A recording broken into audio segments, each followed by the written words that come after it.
Hello YouTube people, this is Ethan Craftsman. Transformation sequel ang gagawin natin. But before that, papakita ko muna kung yung kanyang mga weapon system. Ayan, yung mga kasama niyang weapon. Ito yung kanyang blaster, yung kasama sa kamay niya. Tapos ito yung kanyang blade. Para makikita niyo kung talagang fit ba yung mga weapon na kasama sa kanya. Yan yung mga accessories. So, remove natin to. Tapos yung isa, para yung mga accessories ay makikita nyo kung kung okay ba na hawak niya.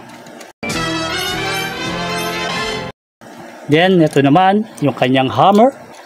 Ganyan ang niya, no. Kailangan papasok niyo muna sa bit, twist nyo para mahawakan niya na maayos. Yan.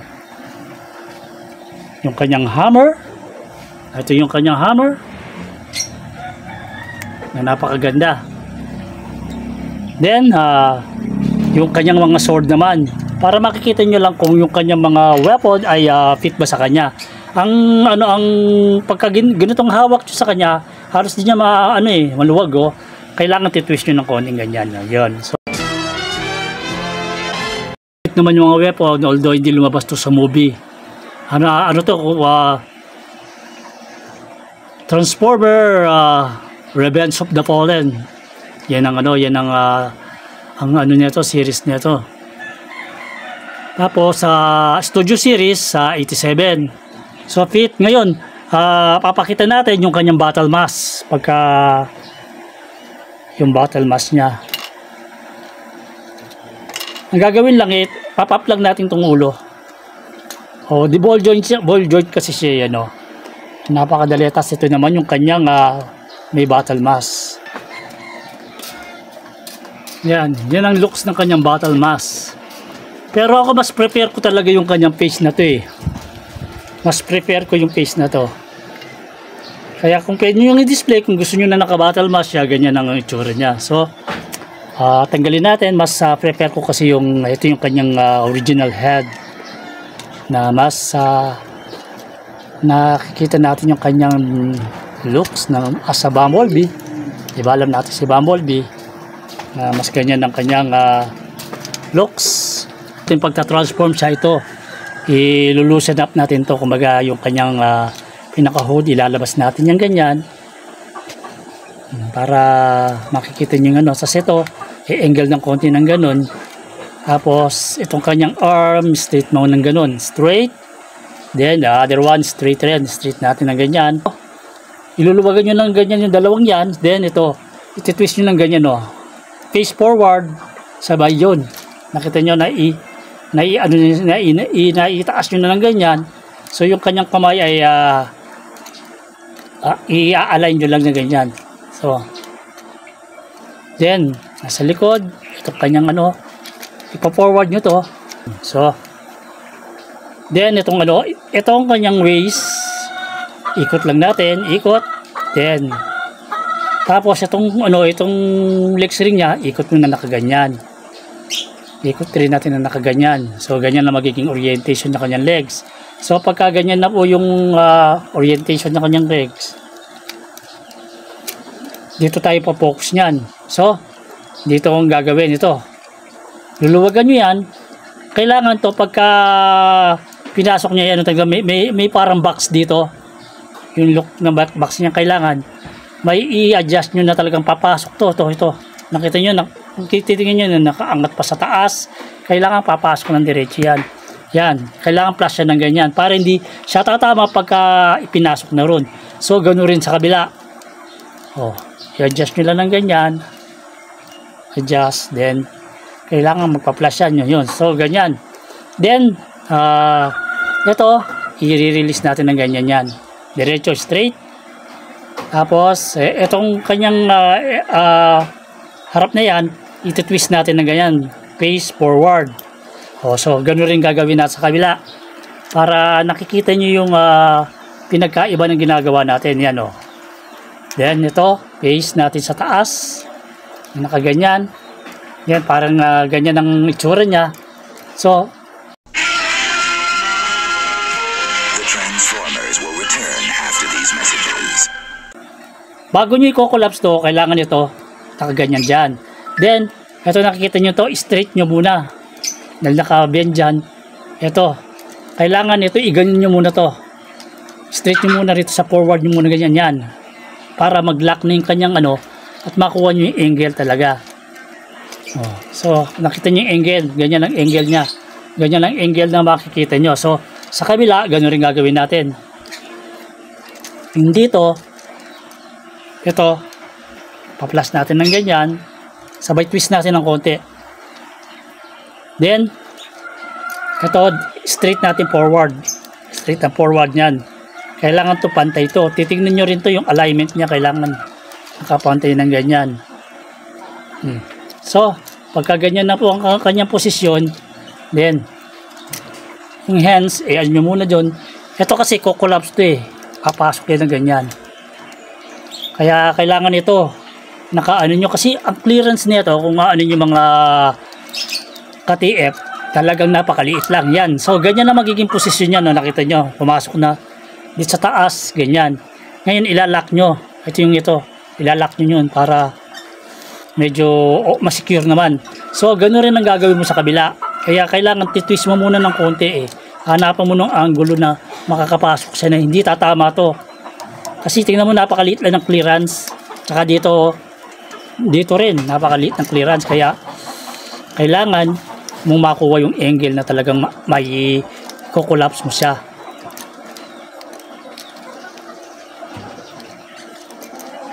Yan, oh, nakolapse na natin. Then, ito yung may pin. Tapos meron doon, pwede mo munang ilagay dyan para, ano yan, para hindi lang gumalaw. Then, itong dalawang to, bago nyo pala i-collapse yung dalawang yan, nakikita nyo to. Angle nyo papunta yung ganyan. Yung dalawa, angle nyo ganyan. Kailangan pantay na pantay yan eh. Pagka pantay po yung pagkalagay nyan, yung katulad ng pantay na ganyan, ilalak nyo na. Para hindi ka mahirapan.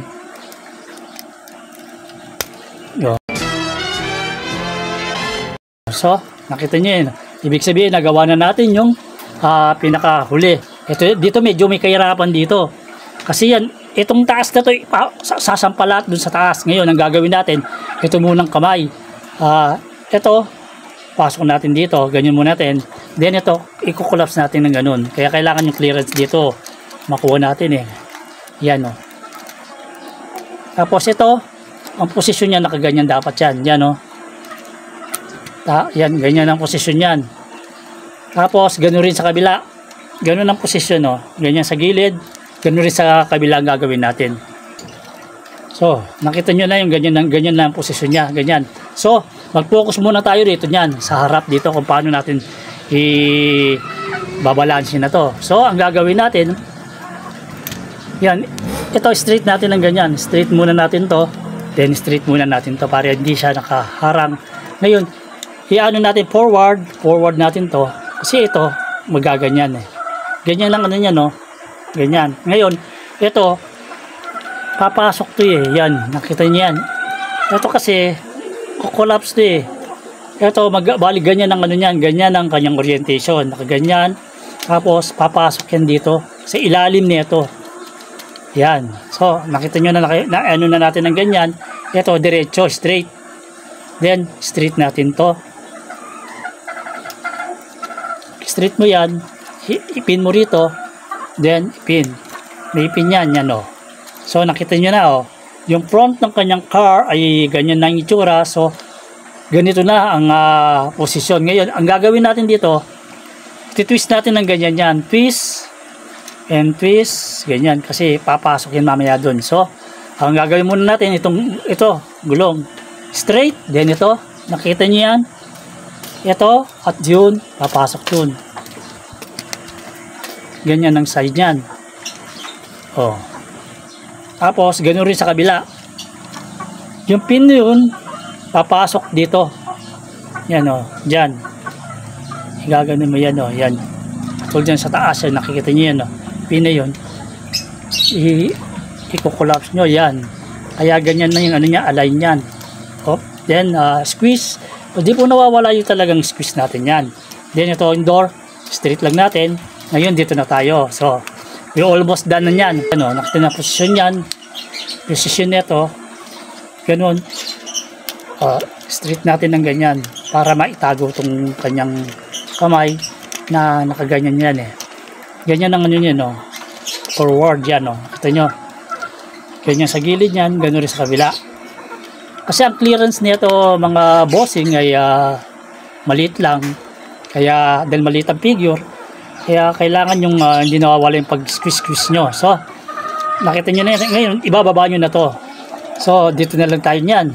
At kita nyo na, halos nabivisualize nyo na. Kasi pag tama yung alignment natin, masasara na natin ang tama yan. So, ito na ngayon. Ang pintuan na to, nakikita nyo itong pin na to, ay papasok dun. Itong maliit na to, papasok dito. Kaya ganyan ang ano niya, no? State ng ganyan, no? Oh. Align mo lang. Kailangan yung squeeze. Yan, no? Oh, tapos ganoon rin sa kabila. Ito, papasok dun.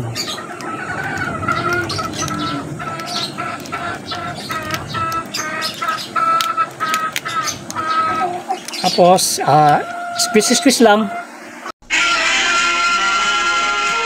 The Transformers will return after these messages. Squeeze nyo lang para lahat may align natin. So, kung titignan nyo, ito yung kanyang ito yung kanyang ilalim. Yan na po ang ilalim niya. Tapos, sa likod, na mayroon siyang logo rito. Then, sa harap rin, side, tsaka sa side, yun. So, nagawa natin. At ang kagandaan niya, nakita nyo, wala po siyang, kung titignan nyo, kala nyo napakababa rito, kala nyo may tatama, pero wala siyang tatama dyan. Kaya isa to sa mga masasabi natin na gawa ng Studio Series na napakaganda ang car mode niya. Ngayon, nakita nyo na po yung transformation ng Brave Watts na from Studio Series 87. Kaya kung bago lang kayo po sa ating mga video, don't forget to like and share, comment, and subscribe to our channel. Lagi pong tandaan ang paalala ng inyong abang lingkod na si Ethan Craftsman. Enjoy, keep safe, and God bless.